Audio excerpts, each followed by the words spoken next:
ஹalleluya ஹalleluya ஹalleluya. கர்த்தருடைய பரிசுத்த நாமத்திற்கு மகிமையும் ஸ்தோத்திரமும் உண்டாவதாக. கர்த்தருடைய பெரிதான கிருபையும் அருளும் திரும்பவும் நமக்கு உண்டாயிருந்தபடியினாலே கடந்த வாரத்திலே ஆராய்ச்சி கடந்து போன நம்மையும் நம்முடைய குடும்பங்களையும் தேவனாய் பாதுகாத்து திரும்பவும் ஒரு பரிசுத்த ஆராதனை செய்யும்படியான நல்ல ஒரு பாக்கியத்தை தேவனாய் கர்த்தர் எனக்கும் உங்களுக்கும் கூட தேவனாய் கர்த்தர் கூட்டி கொடுத்து திரும்பவும் அவருடைய பாதத்திலே கடந்து வந்து அவரை ஆராதனை செய்து ஆசீர்வாதங்களை பெற்றுக் கொள்வதற்கு கர்த்தர் நமக்கு கிருபை செய்தார். பாட்டு ஆராதனை செய்தோம். அவருடைய நிறைவும் அவருடைய ஆவியும் நிரப்படக்கூடியனாலே கலிகூர்ந்து மகிழ்ந்து அவரை பாடும்படியான நல்ல ஒரு பாக்கியம் நமக்கு கிடைத்தது. அதற்காக நாம் இன்னும் அதிகமாக ஆண்டவருக்கு ஸ்தோத்திரம் செய்ய வேண்டியவர்களாக இருக்கலாம். இந்த நாளுக்குரிய வார்த்தைகளுக்காக கடந்த வாரத்தின் நாட்களில் நான் தேவ சமூகத்தில் நான் காத்திருந்தது உண்டு. அப்படியே நேற்று நாள் காலங்களில் நான் காத்திருந்து கர்த்தாவே வருகிற மக்களுக்கும் கேட்கிற யாவருக்கும் எனக்கும் கூட நன்மை உண்டாக திருப்தி உண்டாக நன்மையான வார்த்தைகளை தேவனாய் கர்த்தர்தாமே பரத்திலிருந்து நீர் எங்களுக்கு அனுப்பி தர வேண்டுமே தேவனே என்று சொல்லி அக்காலங்களில் நான் தேவ சமூகத்திலே அவருடைய பாதத்திலே நான் அமர்ந்திருந்தேன். அமர்ந்திருந்து விட்டு நான் படுக்கைக்கு கலந்து போய்விட்டேன். சுமார் 2 மணி 2:15 மணி இருக்கும். கர்த்தர் எனக்கு ஒரு வெளிப்படுத்தலை கொடுத்தார். அந்த வெளிப்படுத்தல் உண்டான பொழுது நான் விழித்துக் கொண்டேன். அதற்காக ஆண்டவருக்கு நான் ஸ்தோத்திரம் செலுத்துகிறேன். ஒரு வாலிப மகள் ஒரு இடத்துல உட்கார்ந்திருக்கிறார். அவருடைய தகப்பனாரும் அங்கே இருக்கிறார். அவர்கள் 2 பேரும் பேசிக் கொண்டிருக்கிறார்கள். அந்த வாலிபர்களுடைய எதிர்காலத்தை குறித்து அவருடைய மேல் படிப்பு காரியங்களை குறித்து அந்த மகள் தகப்பனோடு கூட கலந்து பேசுகிறதாக அந்த வெளிப்படுத்தல நான் கண்டேன். அவர்கள் பேசிக் கொண்டிருக்கிற பொழுது நானும் கொஞ்சம் சற்று தள்ளி நின்று அவருடைய உரையாடல்களை நான் கேட்கிறவனாக நான் இருக்கிறேன். அப்படி அவர்கள் பேசிக் கொண்ட பொழுது அந்த வாலிப மகனுக்கு உள்ளாத ஒரு கவலை. என்ன கவலை என்று சொன்னால், அப்பா இந்த காரியத்திற்கு அதிகமாக பணம் செலவாகுமே, அப்பா பெரிய படிப்பாயிட்டு பெரிய காரியமாயிட்டு இதை எப்படி அப்பா நீங்கள் சமாளிக்க போகிறீர்கள் என்று சொல்லி கேட்கிற பொழுது தகப்பனார் அமைதியாக அவர் சொல்லுகிறார், எல்லாம் பார்த்துக் கொள்ளலாம் மகளே என்று சொல்லி சொல்லுகிறார். இருந்தாலும் அந்த வாலிபர்களுடைய முகத்துல அந்த கவலை இருக்கிறது. அவர்களுக்கு எப்படி அப்பா சமாளிக்க போகிறார் என்று தெரியவில்லையே என்கிற ஒரு கவலை இருக்கிறது. அதற்கு முன்பாகவே இவர்கள் கூடி பேசுவதற்கு முன்பாகவே நான் சில காரியங்களை நான் கவனித்துக் கொண்டிருக்கிறேன். அங்கே இருந்து கவனித்துக் கொண்டிருக்கிறேன். அந்த மகள் வருவதற்கு முன்பாகவே அவன் அப்பா அதற்கு எவ்வளவு தேவையோ அந்த படிப்பை விட ஆரம்பித்து முடிப்பதற்கு எவ்வளவு பணம் தேவையா இருக்கிறதோ அதையெல்லாம் அவர்தாமே சமயத்து அதை என்ன செய்கிறார், ஒரு கெட்டாக கட்டி அதை ஏற்கனவே ஒரு ஆயத்தப்படுத்தி வைத்திருக்கிறார். இது அந்த மகளுக்கு தெரியாது. ஆனால் நான் பார்த்துக் கொண்டிருக்கிறேன். பார்த்திருக்கிற எனக்கு அது தெரிகிறது. ஆனால் அந்த மகள் காணாதிருக்கிறபடினாலே அவளுக்கு அது ஒரு பெரிய அங்கலாய்ப்பாக பெரிய பாரமான ஒரு காரியமாக ஒரு கவலையை போல அது இருக்கிறது. ஆனால் அதற்கு வேண்டியது எல்லாம் அவளுடைய தகப்பன் ஏற்கனவே அதை ஆயத்தம் பண்ணி அதை கட்டி ரெடியாக ஒரு இடத்துல வைத்திருக்கிறதை நான் கண்டேன். அப்படி ஒரு காட்சியை கண்ட பொழுது அப்படி ஒரு வெளிப்படுத்த எனக்கு ராக்காலத்தில் உண்டாயிட்டு, ராக்கால தரிசனம் ஒன்று உண்டாயிட்டு. உண்டான பொழுது என் ஆவியும் ஒழித்துக் கொண்டது, என்னுடைய சரீரமும் ஒழித்துக் கொண்டது. நான் அப்படியாக தேவ சமூகத்தில் எழுந்து விட்டேன். அப்படி எழுந்த பொழுது இந்த வெளிப்படுத்தலை குறித்த கர்த்தர் தாமே இந்த வார்த்தையும் எனக்குள்ளே துணிக்க வைத்தார். அந்த துணிக்க வைத்த அந்த வார்த்தையை தேவனாய் கர்த்தர் நாளில் நமக்கு பிரசங்க வாக்கியமாக தேவனாய் கர்த்தர் தந்திருக்கிறதுக்காக என் தேவனாய் கர்த்தரை நான் சோதரிக்கிறேன். மத்தேயுவுக்கு எழுதின புத்தகத்துல 6வது அதிகாரத்துல 34வது வசனத்தை கர்த்தர் எனக்குள்ளே துணிக்க செய்தார். அந்த வார்த்தை இன்றைக்கு செய்தியாக இருக்கிறதுக்காக என் தேவனை நான் சோதரிக்கிறேன். எடுத்த ஒருவர் எழுந்து வாசிக்கலாம். வாசிக்கலாம்.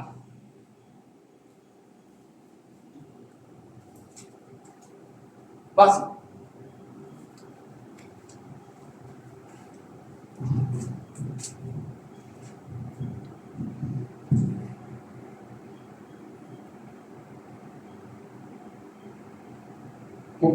ஆகையால் நாளைக்காக கவலைப்படாதீர்கள்.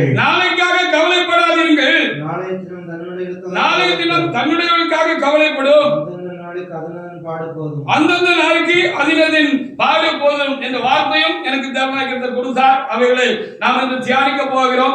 கர்த்தர் தாமே பேசுவாராக, கர்த்தரே பேசுவாராக. ஹல்லேலூயா, ஹல்லேலூயா, ஹல்லேலூயா. அன்பில்லா தேவனுடைய பிள்ளைகளே, இது நமக்கு கொடுக்கப்பட்ட ஒரு வார்த்தையாக இருக்கிறவனுக்காக நான் ஆண்டவருக்கு நான் ஸ்தோத்திரம் செலுத்துகிறேன். ஆப்பன்னு வச்சுக்கோங்க. உங்களுக்காக நான் தேவனாய் கர்த்தருக்கு நான் அதிகமாக நான் என்ன செய்கிறேன், ஸ்தோத்திரம் செலுத்துகிறேன். இது நமக்காகவும் கொடுக்கப்பட்டிருக்கிற வெளிப்படுத்தலாம் இந்த காரியங்களும் என்று சொல்லி நான் அறிகிறேன். அதற்காக என் தேவனை நான் ஸ்தோத்திரிக்கிறேன். பொதுவாக தேவனுடைய பிள்ளைகளாக இருக்கிற நாம் ரெண்டு காரியங்கள் நம்மை அவ்வப்பொழுது நம்மை பாதிக்கிறதாக இருக்கிறது. ஒன்று கவலைப்படுகிற ஒன்று, இருந்த ஒன்று பயப்படுகிற ஒன்று என்று சொல்லி நாம் பார்க்க வேண்டியதாக இருக்கிறது. அப்படி நாம் கவலைப்படவும் தேவையில்லை, பயப்படவும் தேவையில்லை என்பதை தான் இந்த வெளிப்படுத்தலும் இன்றைக்கு கர்த்தர் நமக்கு தந்திருக்கிற காரியங்களும் நமக்கு போதிக்கிற ஒரு முக்கியமான ஒரு காரியமாக காணப்படுகிறது. அதற்காக ஆண்டவருக்கு நான் ஸ்தோத்திரம் செலுத்துகிறேன். நமக்கு என்ன கவலைப்படக்கூடாதுன்னு இந்த வேத வாக்கியம் சொல்லுது. அந்த மகள் கவலைப்படுகிறாள். அவளுக்கு அப்பா எல்லாவற்றையும் ஆயத்தம் பண்ணி வைத்திருக்கிறார் என்று அவள் அறியாத ஒரு மனப்பக்குவத்திலே மனநிலையில இருக்கிறபடினாலே, அது அவளுக்கு தெரியாத ஒன்றாக இருந்தபடினாலே அவள் கவலைப்படுகிறாள். அப்படித்தான் நம்மளுக்கு கவலைப்படுகிறாள். இந்த வார்த்தை என்ன சொல்லுகிறது? நாளைக்காக கவலைப்படாத, நாளைக்கே கவலைப்படக்கூடாதுன்னா அடுத்த நாளுக்காக, அடுத்த மாசத்துக்காக, ஒரு வருஷத்துக்காக, இன்னும் 10 வருஷத்துக்காக நாம் கவலைப்படணுமா? வேண்டாம் என்று சொல்லி சொல்லப்பட்டிருக்கிறது. அதற்காக ஆண்டவரை நாம் ஸ்தோத்திரிப்போம். நான் கவலைப்படவும் தேவையில்லை, எதற்கும் பயப்படவும் தேவையில்லை, பயப்படக்கூடாது என்பதுதான் கர்த்தருக்கு நமக்கு சொல்லுகிற முக்கியமான காரியமாக ஆண்டவர் நமக்கு தந்திருக்கிற ஒரு காரியமா இருக்கு. லூக்கா புத்தகத்திலே 12ஆம் அதிகாரத்திலே 6, 7 வார்த்தைகளை நீங்க வாசித்து பாருங்க. கவலைப்பட வேண்டாம், பயப்பட வேண்டாம், கவலைப்பட வேண்டாம், பயப்பட வேண்டாம். இப்படி நிறைய இடங்களில் நமக்கு என்ன செய்யப்பட்டிருக்கிறது? வேதம் முழுதும் நமக்கு வார்த்தை எழுதப்பட்டிருக்கிறது. கர்த்தர் சொல்லி அதை பரிசுத்தவான்களால் ஆவியானவரால் எழுதி கொடுக்கப்பட்டிருக்கிறது. அப்ப நம்ம ரொம்ப கவலைப்படுறோம், ரொம்ப பயப்படுறோங்கிறதுக்காக அது அதிகமாக வேத புத்தகத்தில் தேவனுடைய பிள்ளைகள் கவலைப்பட வேண்டாம், பயப்படக்கூடாது என்பதற்காக தான் அது எழுதி வைக்கப்பட்டிருக்கு. லூக்கா 12ஆம் அதிகாரத்திலே 6, 7 வசனங்களை நீங்க வாசித்து பாருங்க. வாசிங்க. 2 காசுக்கு அடைக்கலான் குருவிகளை விற்கிறார்கள் அல்லவா? 2 காசுக்கு அடைக்கலான் குருவிகள் விற்கிறார்கள் அல்லவா? அவைகளில் ஒன்றாகிலும் தேவனால் மறக்கப்படுவதில்லை. அவைகளில் ஒன்றாகிலும் தேவனால் மறக்கப்படுகிறது இல்லை. உங்கள் தலையில் உள்ள மயிரெல்லாம் எண்ணப்பட்டிருக்கிறது. உங்கள் தலையில் உள்ள மயிரெல்லாம் எண்ணப்பட்டிருக்கிறது.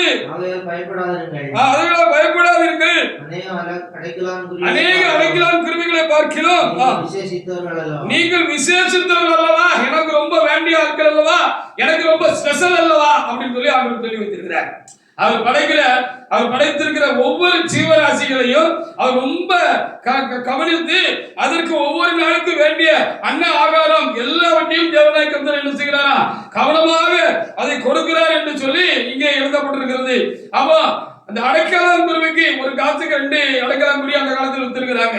ஆமா, அதுக்கு அது மேல கர்த்தர் அவ்வளவு கருத்தனையும் அவ்வளவு அக்கறையும் வச்சிருக்கிறார் அப்படின்னு சொன்னா, என் மேலையும் உங்க மேலையும் எவ்வளவு அக்கறையும் கருத்தனையும் கர்த்தர் வச்சிருப்பாரு அப்படின்னு எங்க ஆண்டவரே சொல்லிவிட்டு போயிருக்கிறார். ஏசாமியே என்ன சொல்லிவிட்டு இருக்காங்க, நீங்க ரொம்ப விசேஷித்தவர்கள் அல்லவா, எனக்கு ரொம்ப ஸ்பெஷல் அல்லவா என்று சொல்லி அவர் என்ன செய்திருக்கிறார்? நமக்கு இங்கே வார்த்தைகள் இருக்கிறபடினாலே நம்முடைய காரியங்கள் எல்லாம் அவருக்கு தெரியும். நம்முடைய காரியங்கள் எல்லாம் அவருக்கு தெரியும். இன்றைக்கு நமக்கு என்ன வேண்டும் என்பது அவருக்கு தெரியும். நாளைக்கு என்ன வேண்டும் என்று அவருக்கு தெரியும். ஒவ்வொரு நாளும் என்ன வேண்டும் என்று தெரியும். மறுபடியும் நமக்கு, நம்முடைய குடும்பத்திற்கு, நம்முடைய துணைகளுக்கு, நம்முடைய பிள்ளைகளுக்கு, நம்முடைய காரியங்களுக்கு என்ன வேணும்னு சொல்லி ஆண்டவருக்கு தெரியும் தெரியும் தெரியும் தெரியும். இதை நாம் தெரிஞ்சு வச்சுக்கணுங்கிறது தான் இன்றைக்கு நமக்கு கொடுக்கிற முக்கியமான ஒரு காரியமா இருக்கிற. மத்தேயு 6ஆம் அதிகாரத்துல 26 கூட என்ன எழுதியிருக்குன்னு பாருங்க. மத்தேயு 6:26.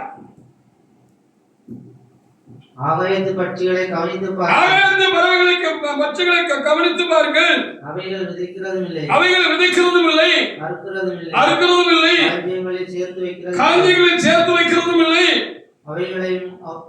உங்கள் பரமபிதா பிழைப்பூட்டுகிறார். உங்கள் பரமபிதா பிழைப்பூட்டுகிறார். அவளை பார்க்கல நீங்கள் விசேஷித்தவர்கள். நீங்க ரொம்ப விசேஷமானவங்களா? எத்தனை இடத்துல சொல்லிட்டாரு, நீங்க விசேஷமானவங்க, விசேஷமானவங்க, ரொம்ப ஸ்பெஷலானவங்க எனக்கு அப்படின்னு ஆண்டவர் சொல்லிக்கிட்டே இருக்கிறாரு.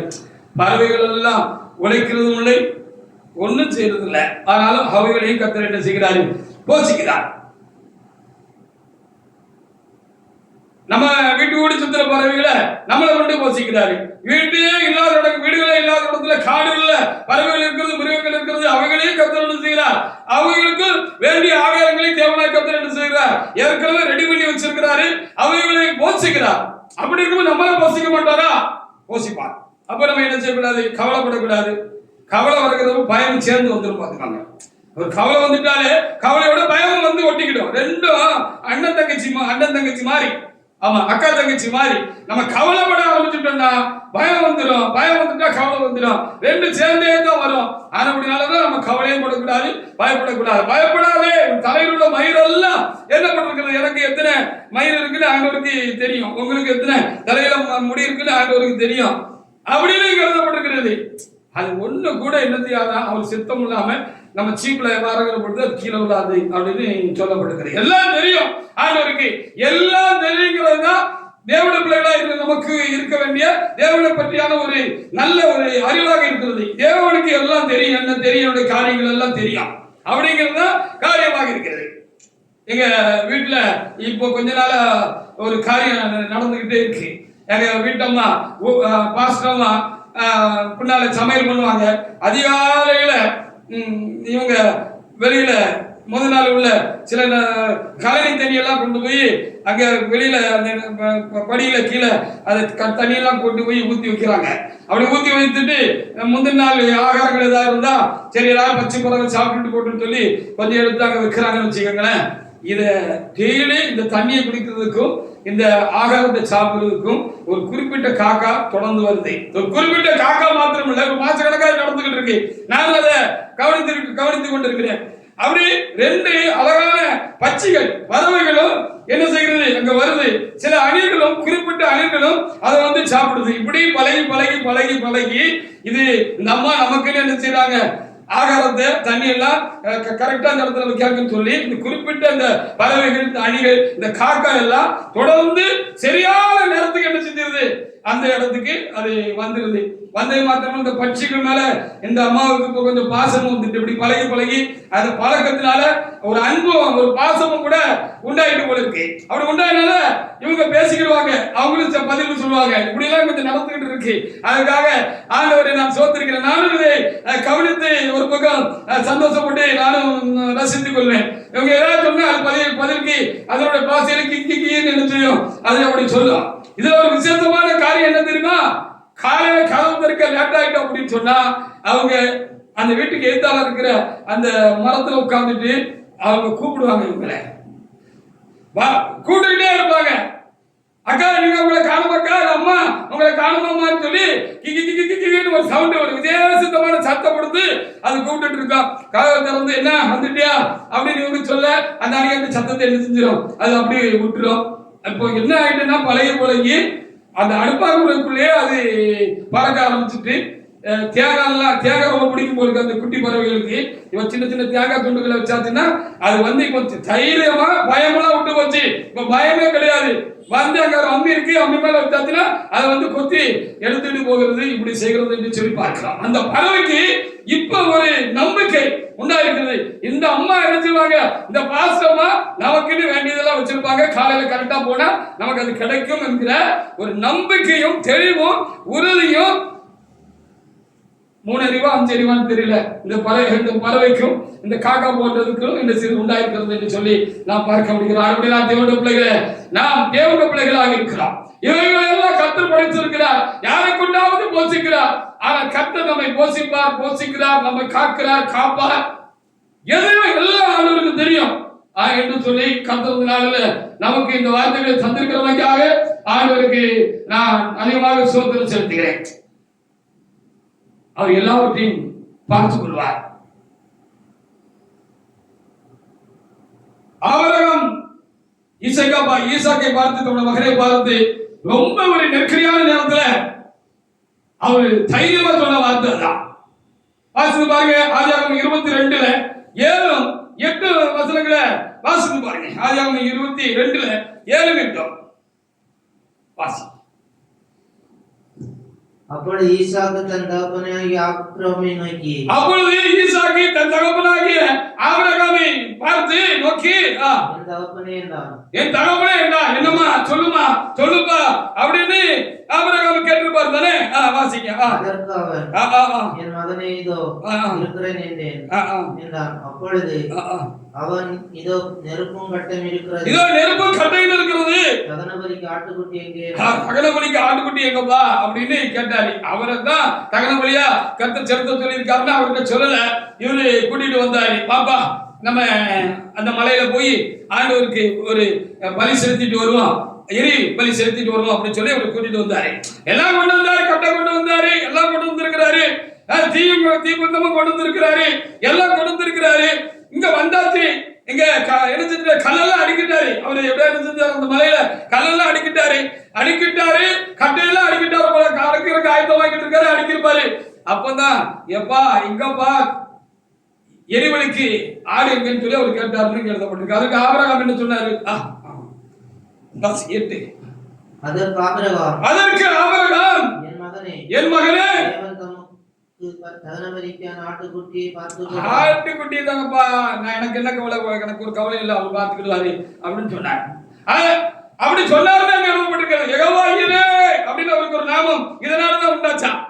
அவர் எல்லாத்தையும் பார்த்துக் கொள்வார். யெகோவா ஈரேன்னு சொன்னா எல்லாத்தையும் பார்த்துக் கொள்வார். 1 2 மாத்திரம் இல்ல, எல்லாத்தையும் பார்த்துக் கொள்வார்.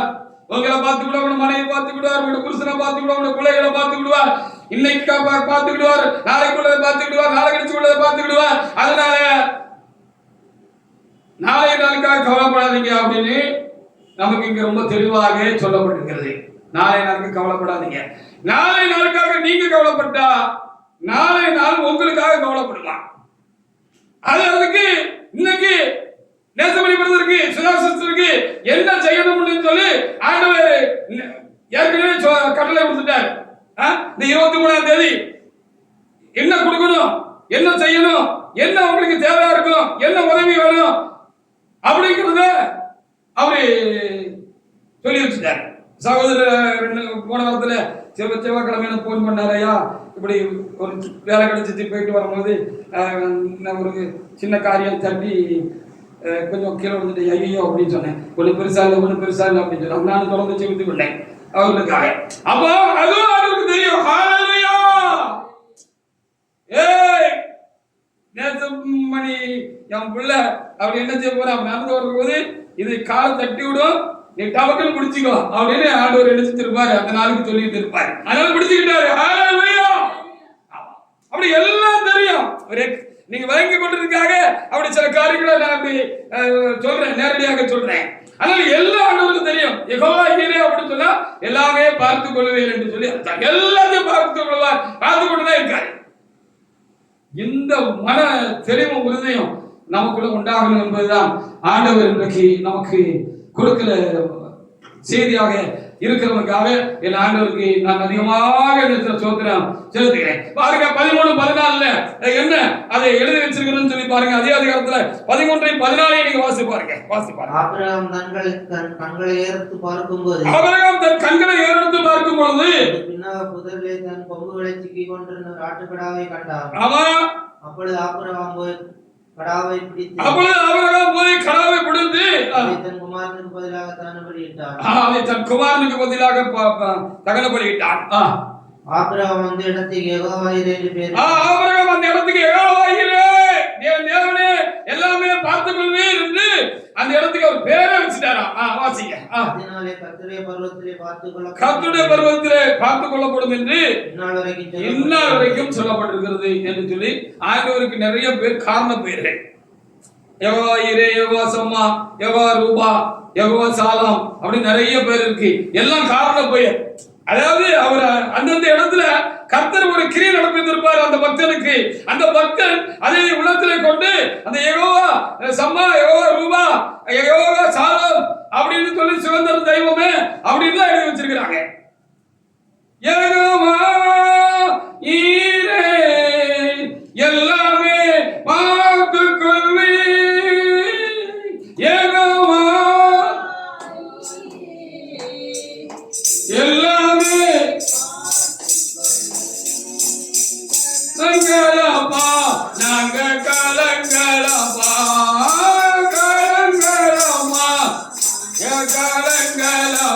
கர்த்தர் நாமம் என் புகலிடமே கருத்தோடு துதித்திடுவே. கர்த்தர் நாமம் என் புகலிடமே கருத்தோடு துதித்திடுவே. ஆமென். அவர் பார்த்து கொண்டிருக்கிறார், பார்த்துக் கொள்வார். இதுதான் கிறிஸ்துவ நம்பிக்கை. ஆவிக்குரியவராக நமக்கு இருக்க வேண்டிய நம்பிக்கை. அவர் பார்த்துக் கொள்வார். அப்படி ஒரு காரியத்தை நமக்குள்ள தெரிந்து அதை நம்ம சரியா தடமா நமக்குள்ள வளர்த்து வச்சுக்கிட்டோம்னு வைங்களேன், கவலை வந்தாலும் அதிகமா நம்மளை தாக்காது, பயம் வந்தாலும் அது ரொம்ப நம்மளை பாதிக்காது. ஹல்லேலூயா. சரிதானே?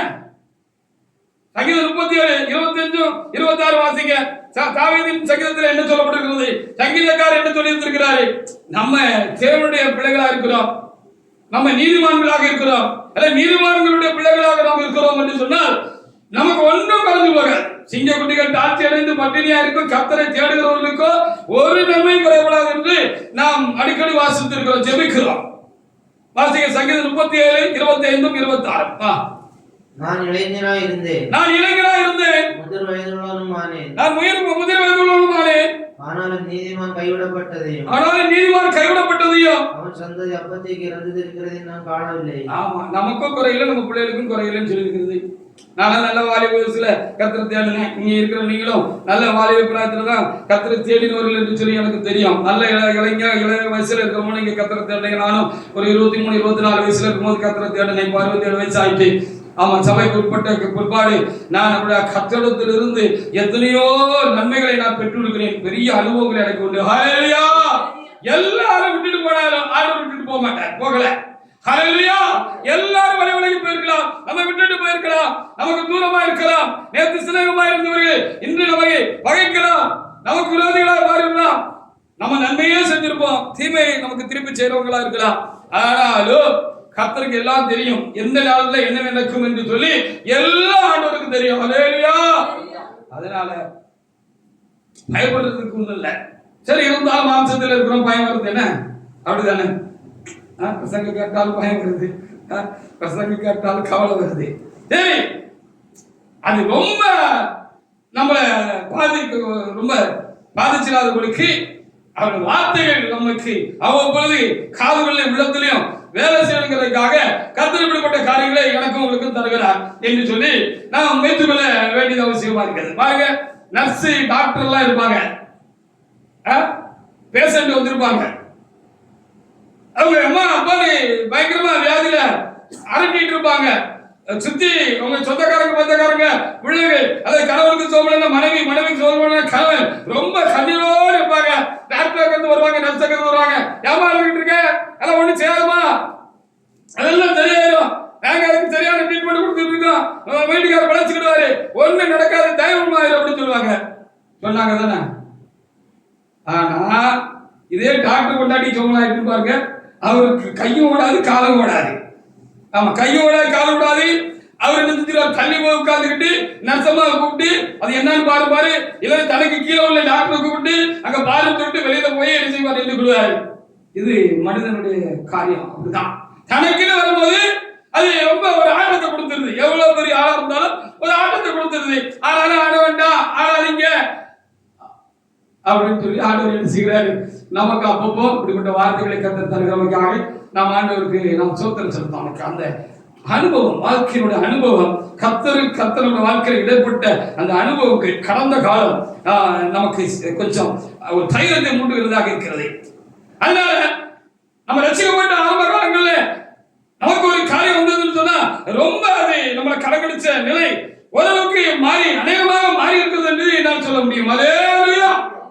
அந்த அனுபவம் நமக்கு உண்டாயிருக்கிறது என்று நான் எழுதுகிறேன். அப்படிதான் நர்சமா அப்படிதான். எங்க வீட்டுல 3 நர்ஸ் இருக்காங்க. ஆமா, நல்ல ஆலோசனை சொல்லுவாங்க. அவங்களுக்கு ஏதாவது ஒரு காரியம் வந்துட்டுன்னா அவ்வளவுதான், படப்படான்னு இருக்கும் அவங்களுக்கு. ஆமா,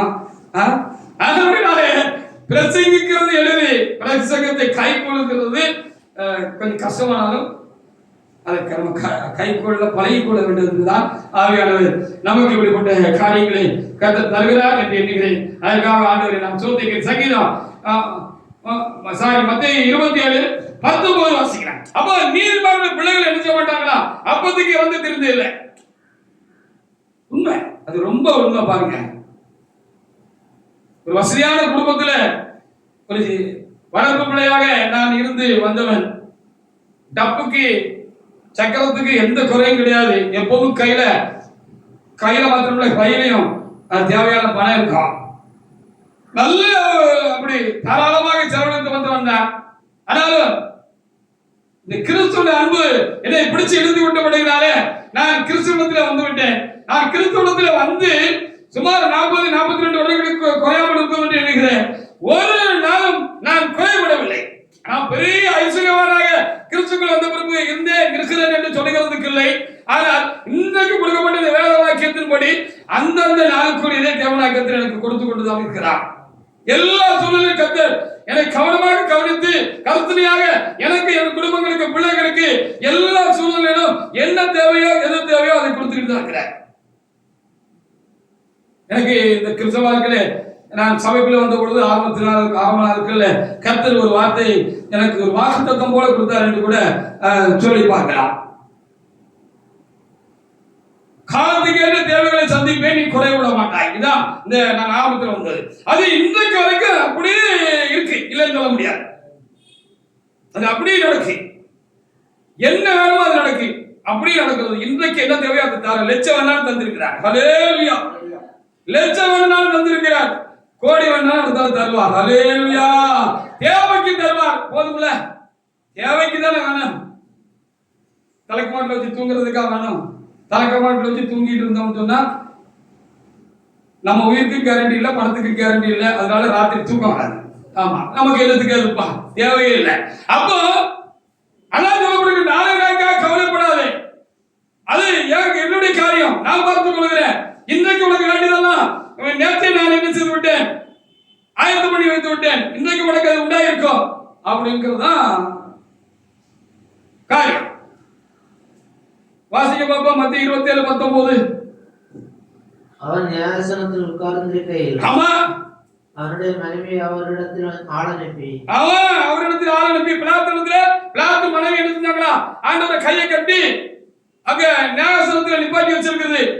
அப்ப அந்த அம்மா பிலாத்து கிட்ட ஆள் அனுப்பி இப்படி சொன்னாங்க அப்படின்னு சொல்லி எழுதப்பட்டிருக்கிறது. வாசிங்க. நீர் அந்த நீதிமானை ஒன்றும் செய்ய வேண்டாம். நீர் அந்த நீதிமானை ஒன்றும் செய்ய வேண்டாம். அவர் நிமித்தம் இன்றைக்கு சொப்பனத்தில் வெகு பாடுபட்டேன் என்று சொல்ல சொன்னார். அப்போ இயேசு கிறிஸ்துவை குறித்து இதுக்கு எழுதப்படுகிறது. அந்த அம்மாவுக்கு, பிலாத்துடைய மனைவிக்கு தேவன் சொல்லியிருக்கிறார். அங்க நியாயாசனத்தில் நிற்கிறது யாரு? ஒரு நீதிமான் அப்படின்னு சொல்லி ஆண்டவர் குறித்து சொல்லியிருக்கிறார். அப்பா, நீதிமான்கள் பிள்ளைகள் அப்பத்துக்கு இறந்து திரிவதில்லை. ஹல்லேலூயா. ஆனாலும் என்ன செய்யவில்லை, நீதிமான் கைவிடப்பட்டதை நான் பார்க்கல. அவன் பிள்ளைகள் சோத்துக்கு பூவாக்கலன்னு அலைஞ்சதையும் பார்க்கல அப்படின்னு சொல்லியிருக்கிறார். அப்ப நான் யாருடைய பிள்ளைகள்? நீதிமானாக இயேசு கிறிஸ்துவினுடைய பிள்ளைகள். ஹல்லேலூயா. அப்பா, ராஜாதி ராஜா, கர்த்தாதி கர்த்தா அவருடைய பிள்ளைகள் என்கிற அந்தஸ்து நமக்கு உண்டாயிருக்கிறது. நமக்கு வேண்டியதை அவர் தராம போவாரா?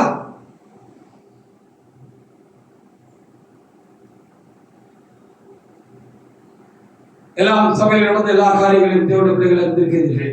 விரித்து சொல்கிறதுக்கு, விரிவாய் சொல்லுகிறதுக்கு ஒன்றும் இல்லை. தாமியா மரணத்துக்கு உட்பாடு சபை பாகுபட்டது என்று சொல்லி இருந்திருக்கிறோம், பிரிக்கப்பட்டது என்று சொல்லி இருந்திருக்கிறோம். அப்படி பிரிந்து போன பொழுது சில காரியங்களை நான் உறுதியாக தட்டி கட்டது முடியினால், நேற்று வரைக்கும் அருமையாக இருந்தவர்கள் எனக்கு எதிராக மாறிவிட்டார்கள். ஆனால் நான் இப்பொழுதும் அவர்களுக்கு எதிராக இல்லை, தனிப்பட்ட முறையில்.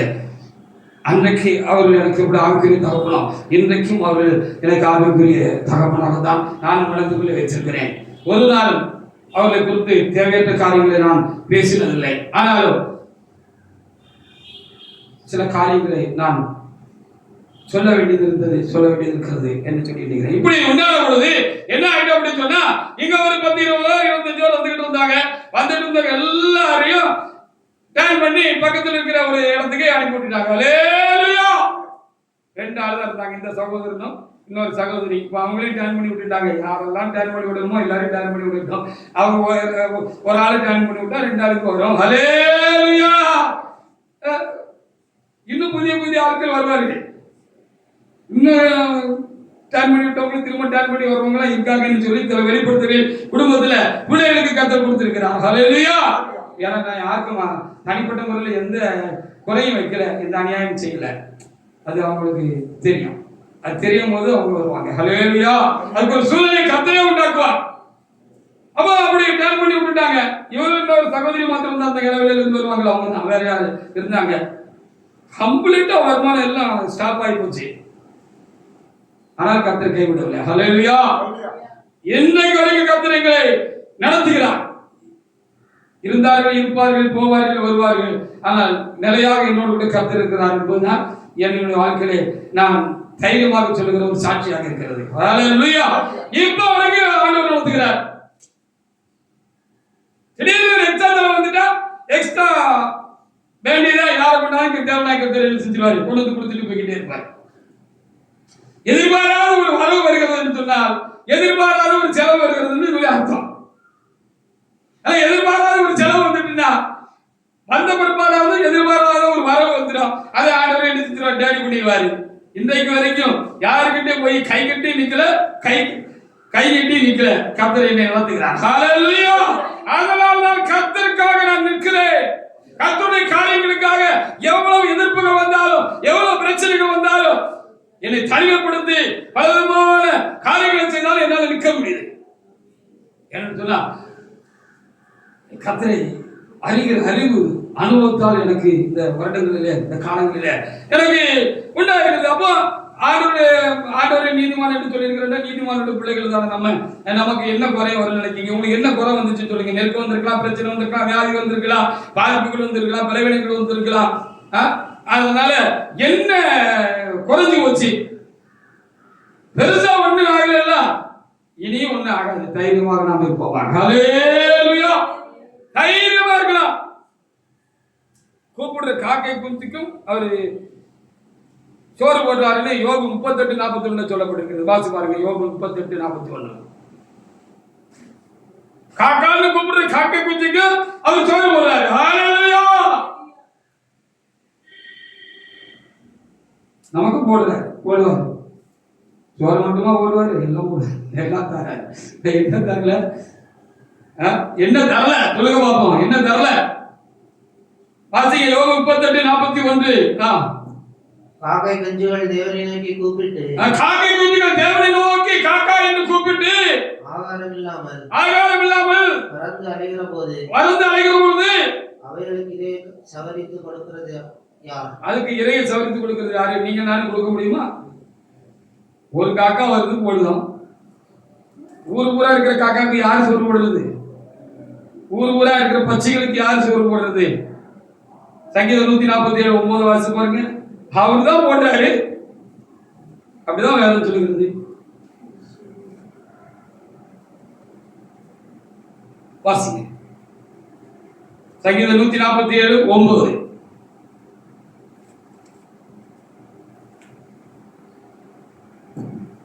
அவர் மிருக ஜீவன்களுக்கும் கூப்பிடுற காக்கை குஞ்சுகளுக்கும் எல்லா மிருகஜீவன்களுக்கும் கூப்பிடுற காக்கை குஞ்சுக்கும் என்ன செய்யறாரு? வாசிங்க. ஆகாரம் கொடுக்கிறார். நமக்கு கொடுக்கிறார். வேண்டியதெல்லாம் தருவார். நமக்கு, நம்முடைய குடும்பங்களுக்கு, பிள்ளைகளுக்கு, இன்னைக்கு வேண்டியது, நாளைக்கு வேண்டியது, ஒரு வருஷம் கழிச்சு வேண்டியது, எல்லாத்துக்கும் நம்ம இந்த உலகத்தில் இருக்கிற வரைக்கும் நம் தேவத்தில் போய் சேர்கிற அந்த கடைசி நிமிஷம் வரைக்கும் கர்த்தர் நமக்கு வேண்டியதெல்லாம் தருவார். ஹல்லேலூயா. ஹல்லேலூயா.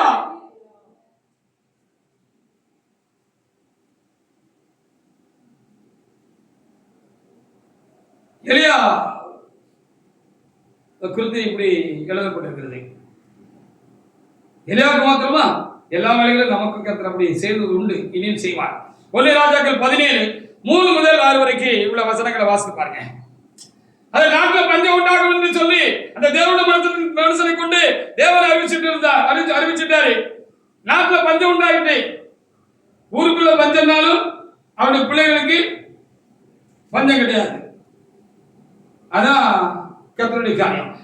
நானே பஞ்சத்துல தவிச்சாலும் ஆண்டவர் பிள்ளைகளுக்கு வேண்டியதை கர்த்தர் ஏற்கனவே என்ன செய்வார், சேர்த்து வச்சிருப்பாரு. இல்லைன்னா யாரை கொண்டாலும் கர்த்தர் என்ன செய்வாரு, நமக்கு அதை கொண்டு வந்து கொடுத்துருவாரு. இங்க காக்கா கொண்டு வந்து போச்சுன்னு அவருக்கு சாப்பாடு கொடுத்துச்சுன்னு இந்த பகுதியில் நம்ம எழுதியிருக்கு, நம்ம அடிக்கடி தியானித்துக்கிறோம் தானே. இது புராணம் இல்லை, புருடா இல்லை, இட்டு கட்டின கதை இல்லை, வேதம் உண்மையா இருக்கிறது. பக்தருடைய அனுபவங்களைத்தான் இங்கே நாம் எழுதி வைத்திருக்கிறோம். நமக்கும் பல அனுபவங்கள் உண்டு, எனக்கு உண்டு, உங்களுக்கு உண்டு. அவைகளை தான் நாம் தேவ சமூகத்தில் என்ன செய்கிறோம், இந்த பிரசங்க வேலைகளை நாங்கள் பகிர்ந்து கொள்கிறோம். சாட்சி நேரத்தில் நீங்க சொல்றீங்க அல்லேலூயா. வாசிங்க பாப்போம். 1 ராஜாக்கள் 17:3 முதல். நீ இடத்தை விட்டு கீழ் திசையை நோக்கி போய் யோர்தானுக்கு நேராயிருக்கிற கேரித் ஆற்றங்கரையில் ஒளித்துக் கொண்டிரு. ஆமா, கேரித் ஆற்றங்கரையில் போய் ஒளித்துக் கொண்டிரு. அந்த ஆற்றின் தண்ணீரை குடிப்பாய். ஆமா, அந்த ஆற்றின் தண்ணீரை குடிப்பாய். அங்கே உன்னை போசிக்க காகங்களுக்கு கட்டளை, அங்கே உன்னை போசிப்பதற்கு நான் காக்கைக்கு கட்டளையிடுவேன் என்றார். அவன் போய் கர்த்தருடைய வார்த்தையின்படி யோர்தானுக்கு நேராயிருக்கிற கேரித் ஆற்றங்கரையில் நின்றான். ஆமா, காகங்கள் அவனுக்கு விடியற்காலத்தில் அப்பமும் இறைச்சியும் சாயங்காலத்தில் அப்பமும் இறைச்சியும் கொண்டு வந்தது. காகத்திற்கு அந்த ஆற்றின் தண்ணீரை குடித்தார். கரெக்டா காலையில 9:30 சாப்பிட்டோம்னா 9:30 காக்கா ரெடி பண்ணி வச்சுட்டார் ஆண்டவரே. கரெக்டா 9 மணிக்கு 1 நிமிஷம் பிந்த கூடாது.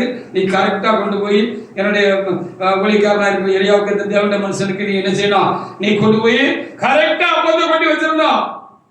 சும்மா அப்பம் மட்டும் கொண்டு போதே, இறைச்சியும் சேர்த்து கொண்டு போ அப்படின்னு சொன்னாங்க. பஞ்ச காலத்துல இறைச்சி கிடைச்சிருக்கியா, அப்ப கிடைக்கிறதே கஷ்டம். இவரு ஒடிச்சுக்கிட்டு இருந்தாரு, காட்டு பகுதியில போய் ஒடிச்சுக்கிட்டு இருந்தாரு அப்படின்னு சொல்லி அங்க எழுதப்பட்டிருந்தது. ஆனா அங்க என்ன செஞ்சாரு ஆண்டவரு, ஒரு காக்கை அனுப்பி ரொட்டி கொடுத்தது மாத்திரமல்ல, நமக்கு சோறு கொடுத்த மாதிரி அவங்க அந்த நாட்டுக்கு ரொட்டி கொடுத்தது மாத்திரமல்ல, இறைச்சியும் சேர்த்து கொடுத்தார். புஷ்டியான ஆகாரம் கொடுத்தார். ஹல்லேலூயா. பலமான ஆகாரம் கொடுத்தாரு. இப்படி எத்தனை நாள் கொடுத்தாருன்னு தெரியாது. மாசக்கணக்கா கொடுத்துருப்பாரா, வருஷக்கணக்கா கொடுத்து காக்கா கொண்டு கொடுத்துச்சான்னு தெரியல. அவருக்கு சாப்பிட்டுட்டு சௌக்கியமா உட்கார்ந்து ஜெபம் பண்ணிட்டு இருந்திருக்கிறாரு. கடையத்தில் என்னாச்சு, ரொம்ப பஞ்சம் தலைவிரித்தாயிட்டு, மழை இல்ல. அதனால என்ன செஞ்சு அந்த கேரளத்தி நாட்டு தண்ணீரை குடிச்சா அந்த தண்ணீர் வத்தி போச்சு. அப்ப என்ன நடந்துச்சுன்னு சொல்லி 7ல இருந்து சில வசனங்களை வாசி பாருங்க. அதே அதிகாரத்துல 7ல இருந்து. தேசத்தில் மழையை பெய்தபடியினால், தேசத்துல மழை பெய்யாதபடியினால் சில நாட்களுக்கு பின்பு அந்த ஆத்து தண்ணி வத்தி போச்சு. ஆறே வத்தி போட்டுப்பா போட்டும். கர்த்தருடைய வார்த்தை அவனுக்கு உண்டாயி, ஆமா, அவர் நீ எழுந்து சீதோனுக்கு சாரிபாத் ஊருக்கு போய், சீதோனுக்கு அடுத்து சாரிபாத் ஊருக்கு போய் அங்கே தங்கியிரு. அங்கே நீ போய் தங்கியிரு. இங்க இருந்தது போய் நீ அங்க போ. அடுத்தால அங்க ஏற்கனவே அதுக்கு வேண்டியது உனக்கு ஏற்பாடு பண்ணி வச்சிருக்கிறேன். உன்னை பராமரிக்கும்படி அங்கே இருக்கிற ஒரு விதவையை கட்டளையிடுவேன். ஆமா, அங்க ஒரு ஏழை பொண்ணு ஒண்ணு இருக்கு, அம்மா ஒண்ணு இருக்கு. அப்படி ஆனா பக்தி உள்ளமா அம்மா, அந்த அம்மாவை உனக்கு நான் ஆயத்தப்படுத்தி வச்சிருக்கேன். நீ போறதுனால அவங்களுக்கு ஆசீர்வாதம், அவங்களால உனக்கு ஆசீர்வாதம். ஹல்லேலூயா. அப்படின்னு நீ அங்க போ அப்படின்னு ஆண்டவர் ரைட் டர்ன் அப்படின்னு சொல்லி டர்ன் பண்ணி விட்டுட்டாரா, திருப்பி விட்டாரா. லெஃப்ட் ரைட் போட்டுட்டு இவர் எழுந்திட்டாரு, எந்திரிச்சு போயிட்டாரு அப்படின்னு அங்க எழுதி வைக்கப்பட்டிருக்கிறது. நேற்று இன்னைக்கு கருத்த காக்கா கொண்டு கருத்து ஒருவேளை உங்களே என்னை போசிச்சாருன்னா, காலம் நேரம் சமயம் மாறுச்சுன்னா வெள்ளை காக்காய் கொண்டு போசிப்பார், செவத்த காக்காய் கொண்டு போசிப்பார். அப்படிதானே எழுதிருக்கு. கருத்து காக்கா போசிக்கலன்னா வெள்ளை காக்கா அனுப்புவாரு, வெள்ளை காக்கா போசிக்கலன்னா வேற காக்கா அனுப்புவாரு. ஏதாவது ஒரு காக்காவை அனுப்புவாரு. அந்த காக்கா நமக்கு உதவி செய்யும். உதவி செய்யுதானே, கண்டிப்பா உதவி செய்யும். அதனாலதான் நாளை நாளுக்காக கவலைப்படாதே, அதினதின் நாளுக்கு அதினதின் பாடுகள் போதும். நாளை நாள் தன்னுடையக்காக கவலைப்படும். இன்னைக்கு அது நமக்காக கவலைப்பட்டு இருக்குமா, நாளைக்கு வேண்டியதெல்லாம் சரியா செஞ்சு வைக்கணும் சொல்லி அது கவலைப்பட்டு இருக்கணும். நமக்கு என்ன செய்யப்பட்டிருக்கிறது, எழுதி கொடுக்கப்பட்டிருக்கிறது.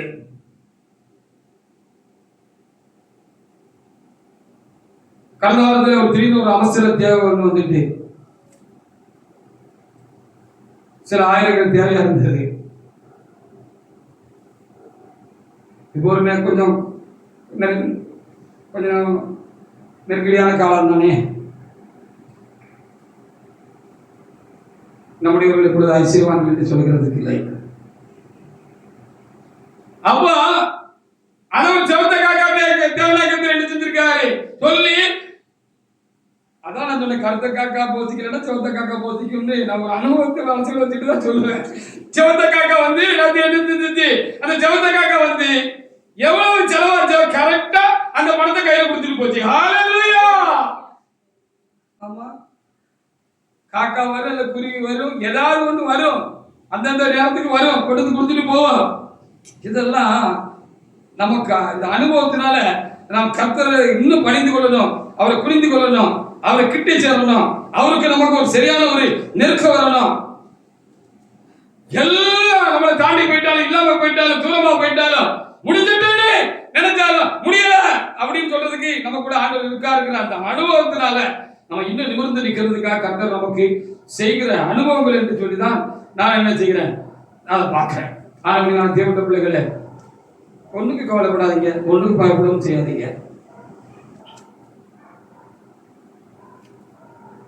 நீதிமொழிகள் 30:9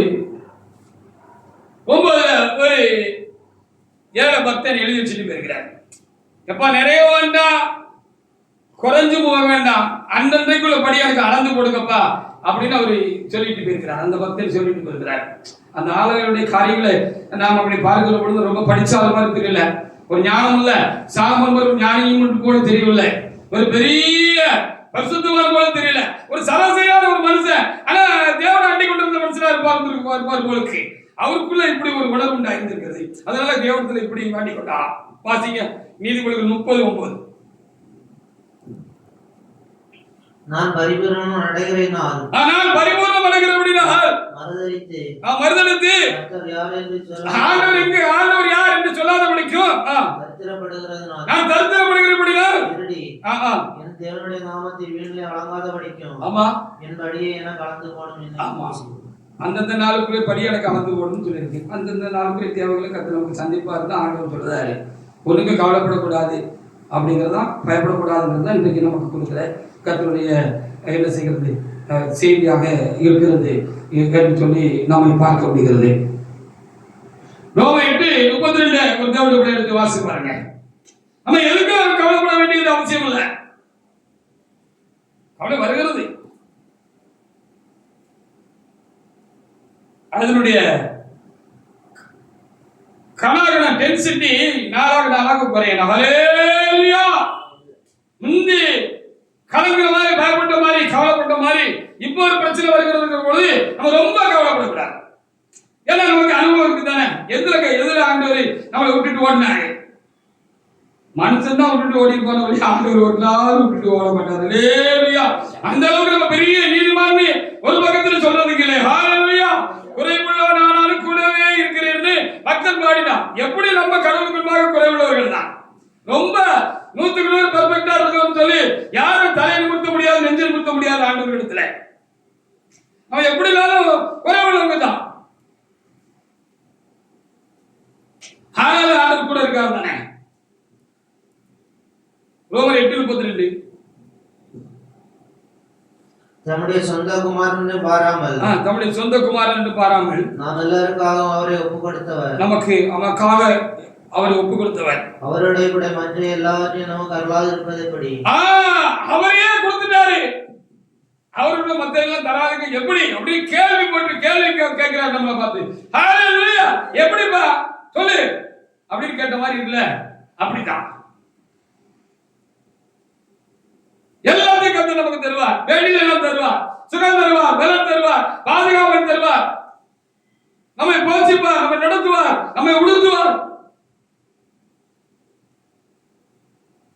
நம்முடைய குடும்பங்களை காப்பார், பிள்ளைகளை காப்பார், எல்லாத்தையும் கர்த்தர் என்ன செய்வார், கண்டிப்பாக காப்பார். கடவுள்கிட்ட ஒரு ரொம்ப நெருக்கமா இருந்தாரா, கடவுள்கிட்ட ஒரு ரொம்ப நெருக்கமா இருந்திருக்கிறார். நெருக்கமா கடவுள்கிட்ட ரொம்ப பக்கத்துல ஒருவர் வந்திருக்கிறார். அப்ப அதிகாலையில கடவுள்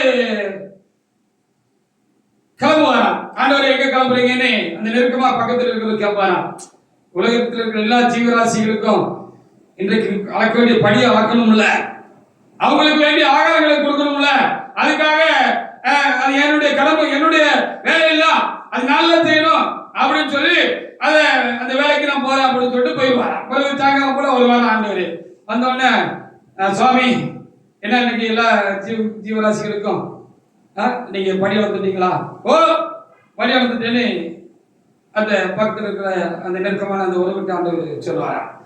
இப்படியே நடந்துகிட்டே இருக்கு. என்ன இவர் ஒரு ஜீவராசிக்காக விடுபடாமல இந்த ஆண்டவர் கொடுத்துருவாரு, இந்த கடவுள் கொடுத்துருவாரு.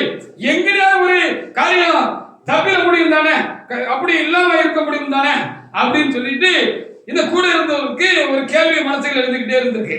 இதை இன்னைக்கு நம்ம செக் பண்ணி பார்த்துருக்கீங்க. இந்த கடவுளை இவர் எப்படி ஒரு ஜீவராசி கூட விடாம அதுக்கு வேண்டிய ஆகாரத்தை கொடுத்துட்டு வராரா, அவங்களுக்கு படி வளர்த்துட்டு வராருன்னு நம்ம பார்க்கணும் அப்படின்னு சொல்லி அப்படி நினைச்சுக்கிட்டு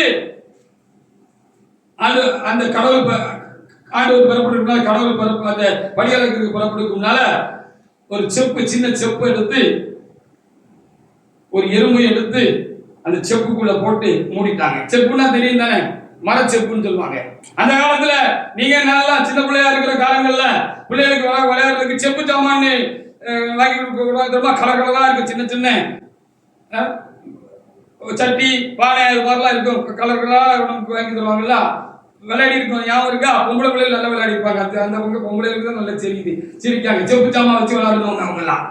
ஆமா, அது மாதிரி ஒரு சின்ன செப்பு சாமா, சின்ன சிவிலுக்கு இருந்திருக்கு, அதுக்கு மூடி இருந்திருக்கு. அதுல ஒரு எறும்பெடுத்து அதுக்குள்ள போட்டு இந்த கூட இருந்த ஆண்டவருக்கு பக்கத்துல இருந்தவரு கடவுளுக்கு பக்கத்துல உள்ள போட்டு மூடி வச்சுட்டு பக்கத்துல வச்சுட்டு, என்ன சாமி பரப்பிட்டீங்களான்னு சொல்லி கேட்டிருக்காப்ல கடவுளை பார்த்து. ஆமா, பரப்பிட்டேன், நான் போயிட்டு வரேன் அப்படின்னு சொல்லி போயிட்டு வந்துட்டாரு.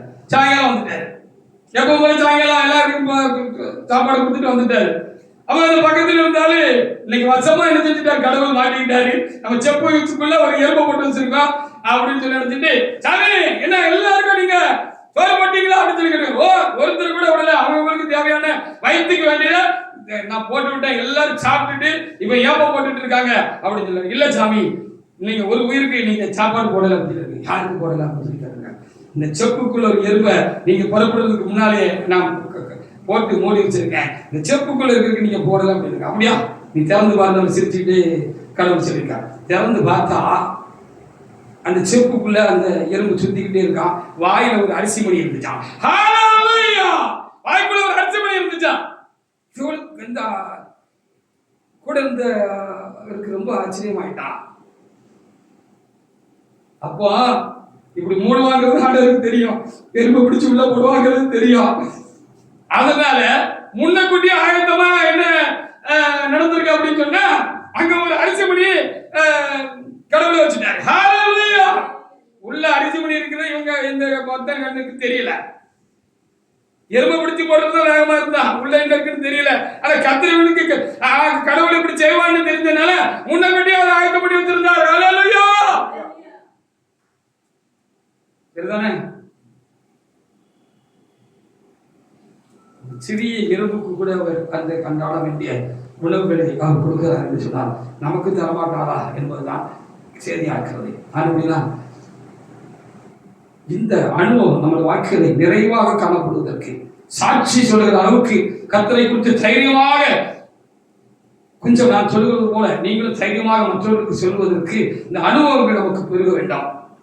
அதுக்கு நம்ம என்ன செய்யணும்னா கொஞ்சம் பார்த்துட்டு முடிச்சிடலாம், அவ்வளவுதான். எப்பவுமே கூட இருப்பாருமே. ஆமா, கூடவே இருப்பார், கூடவே இருக்கிறார். ஹல்லேலூயா. சொல்லிக்கிட்டே போனா நேரம் இல்லை, சமயம் இல்லை. சமயம் கிடைக்கிற போது சொல்லலாம். நிறைய அனுபவங்கள் எனக்கு உண்டு. கிறிஸ்துவோடு பழக ஆரம்பித்த பிற்பாடு எனக்கு நிறைய அனுபவங்கள் உண்டு. என் தேவனோடு நான் கைகோர்த்த பிற்பாடு நிறைய அனுபவங்கள் எனக்கு உண்டு. ரொம்ப கஷ்டப்பட்டு ஒரு நாள் கண்ணீரோடு தேவ சமூகத்துல நான் இருந்த காலங்கள் உண்டு. இந்த ஊழியத்துக்கு வர்றதுக்கு முன்னால நீங்க முந்தி இருந்தனால உங்களுக்கு தெரிஞ்சிருக்கும் சிலருக்கு. நான் சில அனுபவங்கள் அப்பவுமே சொல்லியிருக்கிறேன். ரொம்ப பாதிப்பா இருந்துச்சு மனசுக்கு. என்ன ஆண்டவரே, முடியலப்பா, ரொம்ப கஷ்டமா இருக்கு ஆண்டவரே. அப்படின்னு சொல்லி இப்போ நான் கைவிடப்பட்டது எல்லாரும் கைவிட்டுட்டு போன பெரிய காரியம் இல்லை. அப்பவுமே ஏற்கனவே ஒரு அனுபவம் இருந்துச்சு. தூத்துக்குடியிலையும் இருந்த விசுவாசிகள் எல்லாம் கைவிட்டு தனிச்சு நின்ன ஒரு 6 வருஷ காலங்கள் விட்டு அதன் முடிவும் கர்த்தர் எனக்கு காண்பிட்டு இருந்தவர் தான். அப்படி ரொம்ப நெருக்கமா இருக்கிற பொழுது ஆண்டவர் சமூகத்தில் எனக்கு ஒரு வார்த்தை வந்தது. இன்னைக்கு உனக்கு உண்டாக்க நெருக்கத்தை கொடுத்து கஷ்டத்தை கொடுத்து ரொம்ப கலங்காத மகனே, இதெல்லாம் வருங்காலத்துல அநேகருக்கு ஆதரவு உண்டாக ஆதரவு சொல்ல அது உனக்கு ஏதுவா இருக்கும் என்று சொல்லி கர்த்தர் சொன்னார். ஹல்லேலூயா. நீ இன்னைக்கு கஷ்டப்படுற அந்த பாதிப்பு உன்னை அதிகமாக தாக்கி இருக்கிறது. தாங்க முடியல என் சமூகத்தில் கதறுகிறாய். ஆனாலும் நான் உனக்கு பலனாக இருந்து தாங்கிறதுக்கு சக்தி கொடுத்திருக்கிறேன். ஆனபடியால் இருக்கிறாய், தேவ சமூகத்தில் இருக்கிறாய், சபையில் இருக்கிறாய், என்னோடு கூட இருக்கிறாய்.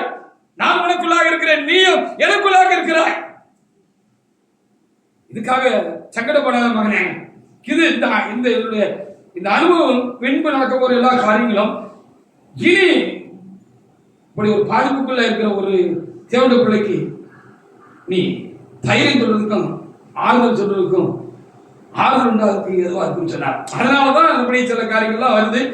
அப்பப்போ பரிசுத்த ஆவியானவர் சொல்றதை அவர்கிட்ட சொல்லி சொல்றேன். அதாவது வசனத்தை சொல்லுகிறதை காட்டிலும் அனுபவத்தில் பெற்றுக்கொண்ட ஒரு காரியத்தை ஒரு ஊழியக்காரர் சொல்லுகிற பொழுது அது இன்னும் உங்களுக்கு ஒரு பெரிய பிடிப்பை உண்டாக்கும். அது நமக்கு ஆண்டவர் எப்படி செய்வார் அப்படி உண்டாக்கும் தானே. ஹல்லேலூயா. 22:12. அப்ப என்ன செய்யணும்?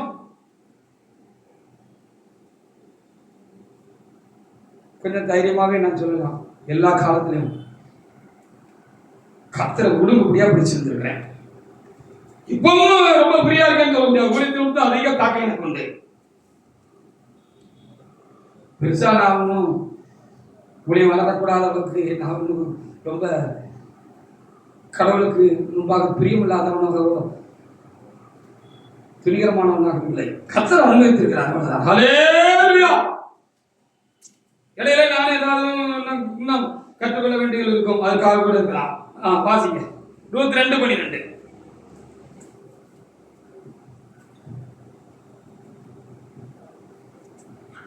உன் செய்கைக்கு தக்க பலனை கர்த்தர் உனக்கு கட்டளையிடுவார். உன் செய்கைக்கு தக்க பலனை கர்த்தர் என்ன கட்டளையிடுவார். இஸ்ரவேல் தேவனாகிய கர்த்தருடைய செட்டைகளை அடைக்கிறமாய் இருந்த உனக்கு அவரின் நிறைவான பலன் கிடைப்பதாக ஆண்டவரே போதுன்னு இருந்திருந்தோம்னு சொல்லப்பட்டிருக்கு. இந்த சூழ்நிலையிலும் அங்கிட்டு ஆக்கிட்டு லெஃப்ட் ரைட்ல எங்கேயும் திரும்ப கூடாதுன்னு சொல்லியிருக்கு. ஆண்டவரே போதும், ஆண்டவர் சமூகமே போதும் அப்படின்னு உறுதியாக இருந்திருக்கும். எவ்வளவு பாதிப்பா இருந்தாலும் ஆண்டவரே போதும், ஆண்டவர் சமூகமே போதும் என்று சொல்லி என்ன செய்யணும்? உறுதியா இருந்திருக்கணும். இந்த 21 அடிக்கடி பார்த்திருக்கோம் தானே. பிறப்பால தேவனுடைய மகள் அல்ல, ஒரு இஸ்ரவேலுடைய குமாரத்தி அல்ல, சீயோன் குமாரத்தி அல்ல, அவர் அந்நிய ஸ்திரீ, ஒரு அந்நிய ஸ்திரீ. தேவனை மெய்தேவனை அறியாது இருந்தார். கால சூழ்நிலையினாலே நகோமி அந்த மோவாப் தேசத்துக்கு போன பொழுது அவர் குடும்பத்தில் வாக்கப்பட்டு வந்தாங்க. வாக்கப்பட்டு வந்ததுனாலதான் இப்படி ஒரு கடவுள் இருக்காரு, அவர் தான் மெய்யான கடவுள்னு இடைக்காலத்தில் தெரிஞ்சுக்கிட்டாங்க. ஆனாலும் அவங்க சௌக்கியமா இருந்தாங்கன்னு சொல்றதுக்கு இல்ல, புருஷனும் போயிட்டாங்கன்னு சொல்லி வேதத்தில் சொல்லப்படுகிறது. பிள்ளை இல்லாத மாதிரி தெரிகிறது. ஆனாலும் அவர் தான் தேவன் என்று அறிந்து கொண்டார். ஹல்லேலூயா. அவரை விட ஒரு பெரிய தேவன் இல்லை என்று சொல்லி அறிந்து கொண்ட பொழுது புருஷன் போனா போட்டுன்னு சொல்லிட்டு அந்த கடவுளை விடல. நீங்க இருந்த 2 பேரும் ஓர்பாலையும் பார்த்து ரூத்தையும் பார்த்து நகோமியம்மா வழி நடக்கிற பொழுது, பெத்லகேமுக்கு வழி நடக்கிற பொழுது என்ன சொன்னாங்கன்னு சொல்லி பார்க்கிற பொழுது 2 பேரையும் கட்டிப்பிடிச்சு அழுதுட்டு, அம்மா எனக்கு வயசாகி போட்டு நான் உங்களை கொண்டு போய் நான் என்ன செய்ய போறேன், நீங்க எனக்கு பாவமா இருப்பீங்க, நான் உங்களுக்கு பாவமா இருக்கக்கூடிய ஒரு சூழ்நிலை உண்டாயிருக்கும். அதனால என்ன செய்ய, நீங்க திரும்பி உங்க தேசத்துக்கு போங்கன்னு சொன்னாங்க. ஓர்பால் போயிட்டாங்க, முத்தப்பட்டு போயிட்டாங்கன்னு சொல்லிருக்கு. ஆனா ரூத்து போகல. ஏன் போல தெரியுமா? இனிமே நம்ம குடும்பத்துக்கு போயிட்டோம், வீட்டுக்கு போயிட்டோம், அங்க இன்னொரு புருஷனுக்கு நம்ம வாக்கப்பட்டுட்டோம் அப்படின்னு சொன்னா நம்ம இதுக்கு இந்த கடவுளை விட்டுற வேண்டியது இருக்கும். இந்த கடவுளை விட்டுற வேண்டியது இருக்கும். அப்போ அந்த மோவாப் தேசத்து விக்கிரகத்தை தான், அந்த உயிரில்லாத தெய்வத்தை தான் நம்ம திரும்ப ஆராதிக்க வேண்டியிருக்கோம். அந்த தப்பை நம்ம ஒரு நாளும் செய்யக்கூடாது அப்படிங்கிறதுல வைராக்கியமா இருந்தாங்க. அந்நிய பெண் தான், வைராக்கியமா இருந்தாங்க. அத கேள்விப்பட்டதுனால போவாஸ் இப்படி சொன்னாருன்னு இந்த வசனத்துல சொல்லப்படுகிறது. வாசிக்க திரும்ப அந்த வசனத்தை வாசி பாருங்க. 12 உன் செய்கைக்கு தக்க பலனை கர்த்தர் உனக்கு கட்டளை. ஆமா, உன் செய்கைக்கு தக்க பலனை கர்த்தர் கட்டளையிடுவார். நம்ம இப்படி உறுதியா இருந்துட்டோம்னா அசையக்கூடாது, அசைந்துடாதீங்க, அசையாதீங்க. இதுதான் சரின்னு சொன்னா நீங்க அந்த உறுதியா நில்லுங்க, வைராக்கியமா நில்லுங்க. கர்த்தரை மாத்திரம் இல்ல, இந்த திருச்சபை கர்த்தருடன் இருந்து கொண்டால் திருச்சபைக்காக நில்லுங்க. அதுக்கு ஒரு குறை உண்டாகிறது சொன்னால் அந்த அதுக்காக முன்னே நில்லுங்க, சத்தியத்துக்காக நில்லுங்க, அது வைராக்கியமா இருங்க. செய் அல்லது செத்து மடி என்று do or die என்று சொல்லி ஆங்கிலத்தில் ஒரு பழமொழி உண்டு. ஏதாவது ஆண்டவருக்காக செய்யணும், இல்லைன்னா ஆண்டவருக்காக செத்து மடிந்துடணும். ஹalleluya, ஆண்டவருக்காக செத்து மடிந்து விடுவோம், ஆண்டவருக்காக செத்து மடிந்து விடுவோம். முடிஞ்சா அவருக்காக ஏதாவது செய்வோம், முடியலன்னா ஆண்டவர் சமூகத்தில் ஆண்டவருக்காக செத்து மடிந்து விடுவோம். இந்த வைராக்கியம் நமக்குள்ள இருக்கணும். அப்ப எல்லாத்தையும் அவர் பார்த்து விடுவார்களுக்கு அது ஒரு முக்கியமான ஒரு காரியமாக நான் உணர்கிறேன்.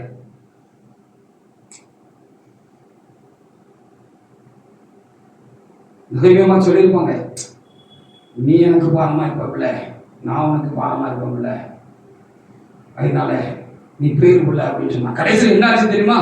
இந்த ரூத்துக்கு நகோமி என்ன செஞ்சாங்க? ஆசீர்வாதமா இருந்தாங்க அப்படின்னு சொல்லி சொல்லப்பட்டிருக்கு. அவங்க தான் அப்படி சரியா அவங்க வழி நடத்தினாங்க அப்படின்னு சொல்லி சொல்லப்பட்டிருக்கு. போவாசுக்கு நேராக, போவாஸ் என்பது நாம் ஆவிக்குரிய ரீதியாக நாம் பார்க்கிறோம்னா இயேசு கிறிஸ்து என்று வைத்துக் கொள்ளலாம். ஹalleluya, ரொம்ப நெருங்கின சொந்தம் இயேசு கிறிஸ்து, நமக்கு நெருங்கின சொந்தம். அவருக்கு நேராக கர்த்தர் நம்மை நடத்தி இருக்கிறார், பரிசுத்தவான்கள் நம்மை நடத்தி இருக்கிறார்கள், திருச்சபை நம்மை நடத்தி இருக்கிறது என்று வைத்துக் கொள்ளலாம்.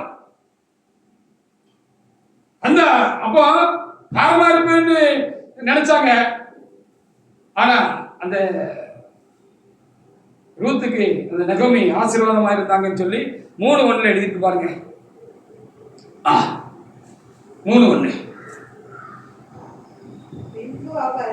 பின்பு அவள் மாமியாக நகோமி அவளை நோக்கி, என் மகளே, நீ சுகமாய் வாழ்ந்திருக்கும்படி ஆசீர்வாதமாயிட்டாங்களா? பாரமா இருப்போம் நினைத்தாங்க, ஆசீர்வாதமாயிட்டாங்க. இப்படி தேவன் நமக்கு சௌக்கியத்தை தேடாது இருப்பாரோ, நம்ம வாழ்ந்திருக்கும்படி கர்த்தர் செய்யாது இருப்பாரோ? செய்வார், செய்வார், செய்வார். ஹalleluya.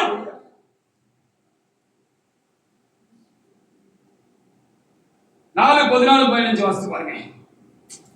அப்போ ரூத் நகோமிக்கு ஆசீர்வாதமா இருந்தாக எழுதப்பட்டிருக்கிறது. ஹalleluya. நமக்கு தேவன் ஆசீர்வாதம், தேவனுடைய நாம மகிமைப்படுவதற்கு தேவனாய் கர்த்தர் நம்மை ஆசீர்வாதமா வைப்பார். நம்ம என்ன செய்யணும்? இறுக்கமா கர்த்தரை பிடிச்சு கொள்ளலாம். அந்த காலம் வர வரைக்கும் பிடிச்சு கொள்றதுதான் பெரிய கஷ்டமான காரியம். அது ஒன்றும் கஷ்டமான காரியமா தான் கஷ்டம் இல்லை.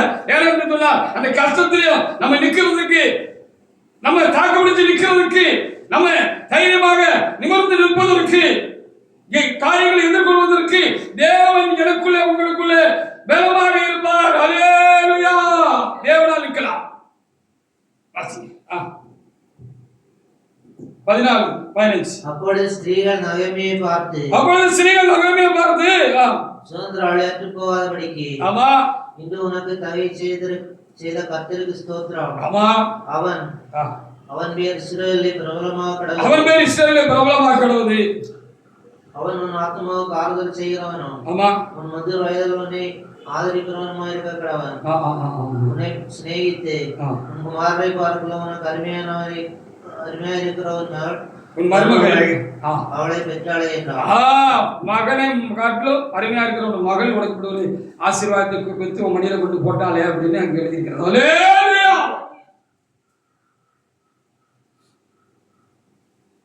சில நேரத்துல விசுவாசிக்க எதுலாதபடி கண்ணு புதுக்கி போயிருமாக்கும். ஆமா, விசுவாச வாழ்க்கையில ஊழிய பாதிக்கலாம் விசுவாசிக்கிறதுக்கு கூடாத அளவுக்கு கண்ணு புதிக்கணும், கண்ணெல்லாம் வெளியில தள்ளிடும். ஹalleluya. அவ்வளவு ஒரு பாதிப்பு இருக்கும். ஆனா கர்த்தர் அப்பதான் பேசுவார், ஆபிரகாம் பேசின மாதிரி.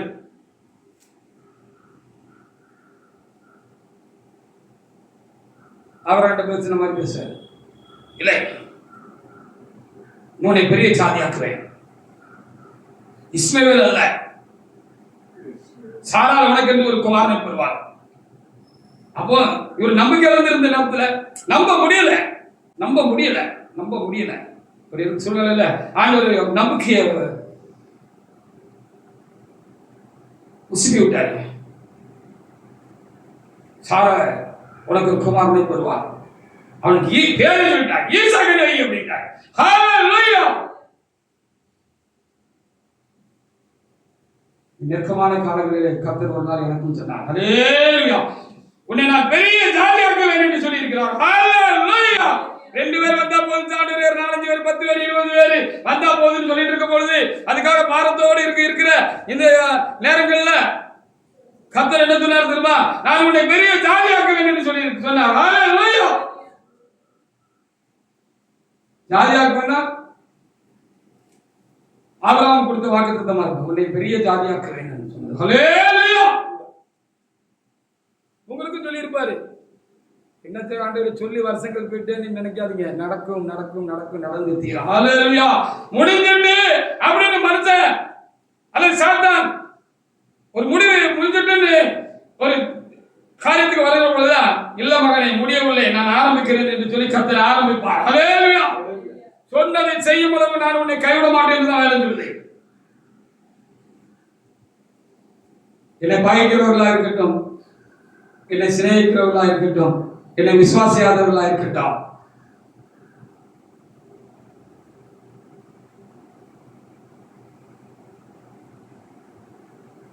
என்ன என் தேவன் என்னோடு கூட இல்லாத போயிருப்பாரா? இவ்வளவு தாட்சியான காலத்துல இவ்வளவு தைரியமா என்னால பேச முடியுமா?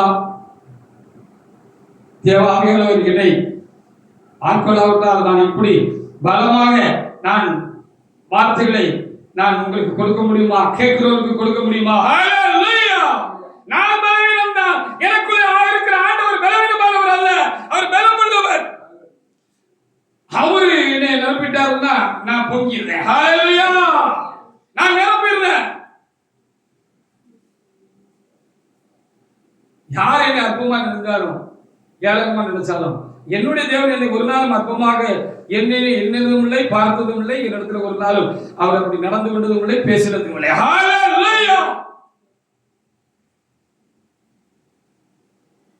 அப்படி நிறைய காரியங்களை நம்ம என்ன செய்யலாம், சொல்லிக்கிட்டே போகலாம். அப்போ நம்ம உறுதியா கர்த்தரை பிடிச்சுக்கணும். என்ன வந்தாலும் கர்த்தரை மாத்திரம் விடக்கூடாது, அப்படி பிடிச்சு விடுங்கிறது தான் முக்கியமான இன்றைக்கு உள்ள முக்கியமான ஒரு நமக்கு கொடுக்கப்படுகிற செய்தியா இருக்கிறது. என்ன பிரச்சனைனாலும் அவர் பார்த்துக் கொள்வார். கடல் பொங்கி வரட்டுமே, பார்த்துக் கொள்வார். மார்க் 4:39 வாசி பாருங்க. மார்க் 4:39 எவ்வளவு பிரச்சனைனாலும் பார்த்துக்கூடாது, பயப்படக்கூடாது. இப்போ கவலைப்படக்கூடாதுன்னு பார்த்தோம், கடைசியா இப்ப முடிக்கும் போது என்ன பார்க்கணும், பயப்படக்கூடாது. பழைய கவலையும் அக்கா தங்கச்சி மாதிரி. அது தேவனுக்கு புரியுதல்ல. 39 அவர் எழுந்து காற்றை அதட்டி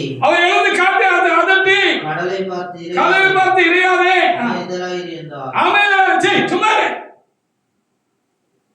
அப்படின்னு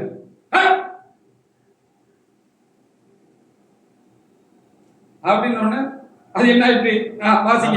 காற்று நின்று போய் அமைதல் உண்டாயிற்று. ஆமா 41 மட்டும் வாசிங்க. அடுத்து அவர்கள் மிகவும் பயந்து இவர் யாரோ காற்றும் கடல் இவரை கீழ்ப்படுகிறதே என்று ஒருவரோடு ஒருவர் சொல்லிக் கொண்டார். நமக்கு ஒரு தாக்கம் வருது, ஒரு பாதிப்பு வருது, ஒரு வியாதி வருது, ஒரு குறை வருது அப்படின்னு சொன்னா எதுக்கு வருது? நமக்கு தான் அது பெரிய குச்சாண்டி மாதிரி இருக்கு, ஆண்டவருக்கு ஒன்றும் குச்சாண்டி இல்லை அப்படின்னு நம்ம தெரிஞ்சுக்கிறதுக்கு. மழை போல நமக்கு தெரிஞ்சாலும் அது பனி போல மாறி போயிடும். ஹல்லேலூயா. மாறிட்டு தானே, மாறதானே செய்யுது. எது மாறல, எது குறையல, எது சரியாகல, எல்லாம் சரியாகிட்டு வருது. அப்போ எவ்வளவு பிரச்சனை நினைச்சுடுமா, இயேசுவே எங்களை ரட்சியம்னு தான் கூப்பிடணும், வேற யாரையும் கூப்பிடக்கூடாது. அதான் ரொம்ப முக்கியமான காரியம். பிரச்சனை ஜாஸ்தியானா இயேசுவே அங்க கூப்பிடுங்க, அவரை உறுதியா பற்றி கொள்ள மாத்திரமல்ல கூப்பிட வேண்டியதாக இருக்கணும். இயேசுவே அப்படின்னு சொல்லி நீங்க கூப்பிடுங்க.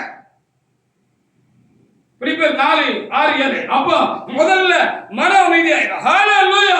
பயம் நம்மளை விட்டு போயிடும். கவலை கலக்கம் அந்த நேரத்துல மாறி போயிடும். தேவனை தேடுங்க. தேவ சமூகத்துல நீங்க போங்க. ஊற்ற வேண்டிய கண்ணீர் அங்க ஊற்றுங்க. வாசிங்க. பிலிப்பியர் 4:6-7.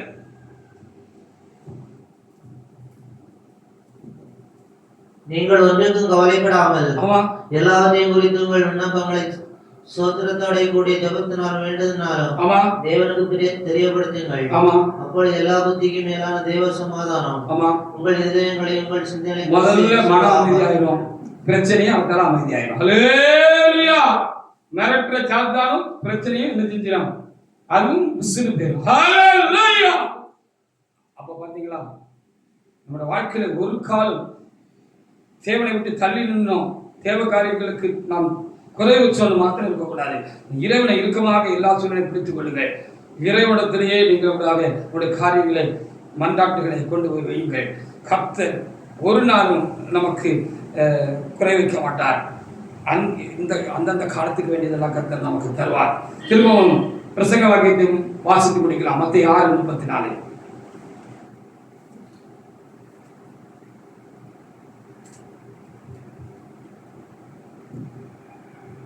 ஆகையால் நாளைய தினத்திற்காக கவலைப்படாதீர்கள். நாளைய தினம் தன்னுடையவர்களுக்காக கவலைப்படும். அந்தந்த நாளுக்கு அதனதன் பாடுபோது அப்படி சொல்லி கர்த்தர் சொல்லுகிற அந்த வார்த்தைகளையும் அதற்கு கொடுத்த ஆலோசனைகளையும் நாம் இருதயத்திலே வைத்து நாம் அதனால் பலனடைவோமாக. அந்த வார்த்தைகள் தேவைப்படுவது பொழுதுதான் நமக்குள்ளே அது ஒரு புது பலனையும் ஒரு தைரியத்தையும் நமக்கு உண்டாக்கட்டும். அந்த வார்த்தை பலன் செய்யட்டும். 1, 30, 60, 100 பலன் செய்யட்டும். கர்த்தர் கொடுத்த இந்த வார்த்தைகளுக்காக நானும் என் தேவனை துதிக்கிறேன், சோதரிக்கிறேன். கர்த்தர் இந்த வார்த்தைகளை ஆசீர்வதிப்பாராக. ஆமென்.